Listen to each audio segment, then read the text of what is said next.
اعوذ باللہ من الشیطان الرجیم بسم اللہ الرحمن الرحیم۔ آئیے صحیح قرآن پڑھنا سیکھیے، چھٹا درس ہے اور آج ہم نے پڑھنا ہے حروف مدی یا لمبی آوازیں۔ پچھلے دروس میں ہم نے چھوٹی آوازیں یا حرکات جن کو کہتے تھے وہ پڑھا تھا۔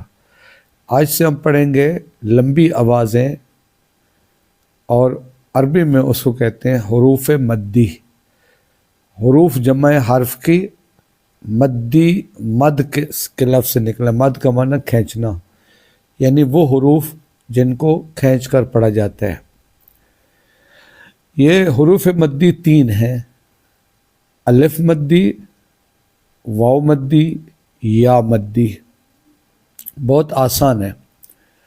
اگر زبر کے بعد الف آ جائے تو اس الف کو الف مدی کہتے ہیں، کیونکہ اس الف کی وجہ سے زبر کی آواز کو دو حرکت کے برابر کھینچ کر پڑھا جائے گا۔ جیسے با کے اوپر زبر ہو اور اس کے بعد الف آ جائے، بے، کھینچ کے پڑھنا ہے بے۔ تو چونکہ اس الف کی وجہ سے زبر کی آواز کو دو حرکت کے برابر کھینچ کر لمبا کر کے پڑھا جاتا ہے، اس وجہ سے اس کو الف مدی کہتے ہیں۔ صرف ایک نقطہ ذہن میں رہے، الف مدی کی آواز تمام حروف کے بعد ایک جیسی نہیں ہوتی۔ 8 حرف ایسے ہیں جن کے بعد الف مدہ کی آواز موٹی اور پرہجوم ہوگی، جبکہ باقی حروف کے بعد الف مدہ کی آواز باریک ہوگی۔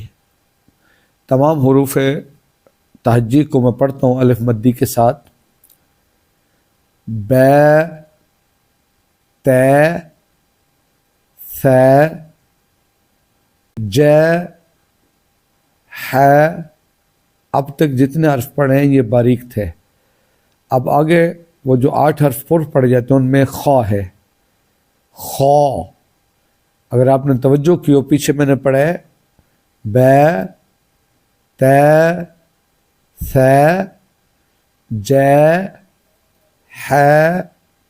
اب اس کو پڑھیں گے خا، پھر باریک، دے، ذے، را۔ اب را کو پر پڑھنا ہے، پھر باریک، زے، سے، شے۔ اگلے 4 حرف موٹے پڑھیں گے: صا، ضا، طا، ظا۔ آگے باریک، عا۔ غین کو پر پڑھیں گے: غا۔ فا کو باریک، فے۔ قاف کو پر، قا۔ کے، لے، میں، نے، وے، ہے، اے، یہ۔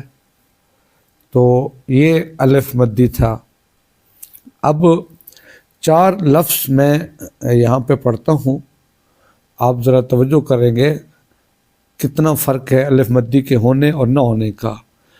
یہی ذہن میں رکھیں، جب بھی فتح کی آواز کے بعد الف مدی آئے گا تو اس فتح کو کھینچیں گے، لیکن اگر فتح کے بعد الف مدی نہ آئے، یعنی زبر کے بعد الف مدی نہ ہو، تو اس کو نہیں کھینچیں گے۔ ذرا توجہ کریں، لفظ ہے سب سے پہلے تیب، تا کے بعد الف ہے، با کے بعد نہیں ہے، تو پڑھیں گے تیب۔ دوسرا لفظ تیب، یعنی تا کے بعد الف نہیں ہے، با کے بعد الف ہے، تو با کو کھینچیں گے، تا کو نہیں کھینچیں گے، پڑھیں گے تیب۔ تیسرا لفظ تیب، یعنی تا کے بعد بھی الف ہے، با کے بعد بھی الف ہے، دونوں کو کھینچنا ہے، تیب۔